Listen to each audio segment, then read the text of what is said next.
Afedim Pitch sur la nue propriété temporaire.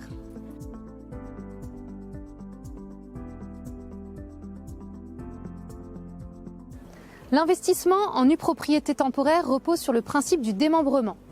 Il consiste à partager les attributs du droit de propriété entre deux acteurs différents. D'un côté, le nu propriétaire et de l'autre, l'usufruitier, pendant une période définie contractuellement. Le nu propriétaire, l'investisseur, dispose du bien. Il est en phase d'attente, en quelque sorte, il achète un droit futur à la pleine propriété. De l'autre côté, un bailleur institutionnel acquiert l'usufruit et devient donc l'usufruitier. C'est lui qui va utiliser le bien et en tirer les loyers. Il va donc le gérer temporairement. Le montage juridique permet au nu propriétaire d'investir à moindre coût. Ça nous semble logique vu qu'il ne perçoit pas les loyers. Dans un bien immobilier dont il deviendra pleinement propriétaire sans frais, formalités ou taxes à l'issue de cette fameuse période de démembrement.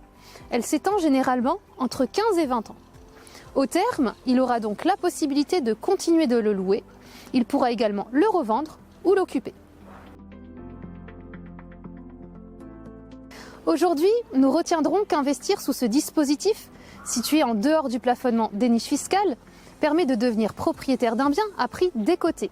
En effet, le prix d'acquisition est en moyenne 35 à 40% inférieur au prix marché. Il s'agit d'un investissement sécurisé et totalement délégué, puisque le bailleur entretient le bien et c'est lui qui prend en charge l'ensemble des travaux. Concernant la partie fiscale, c'est transparent. Vous ne générez ni impôt sur le revenu, ni prélèvements sociaux et n'êtes pas non plus soumis à la taxe foncière. À savoir que lors d'une donation ou succession, la valeur du bien transmis est calculée seulement sur la nue propriété et ne dépend pas de l'âge de celui qui donne. La nue propriété temporaire est donc un placement particulier, à ne pas confondre avec la nue propriété viagère. Pour ce faire, c'est un outil efficace et plébiscité dans l'optimisation de la préparation de la transmission du patrimoine. De votre côté, si vous n'avez pas besoin de complément de revenu immédiatement, si vous avez un budget ou un capital d'investissement de départ à respecter, si vous souhaitez préparer votre retraite ou si vous cherchez une solution supplémentaire à l'assurance vie pour préparer la transmission de votre patrimoine, eh bien je vous invite à prendre attache avec votre conseiller en agence qui saura vous accompagner sur le sujet.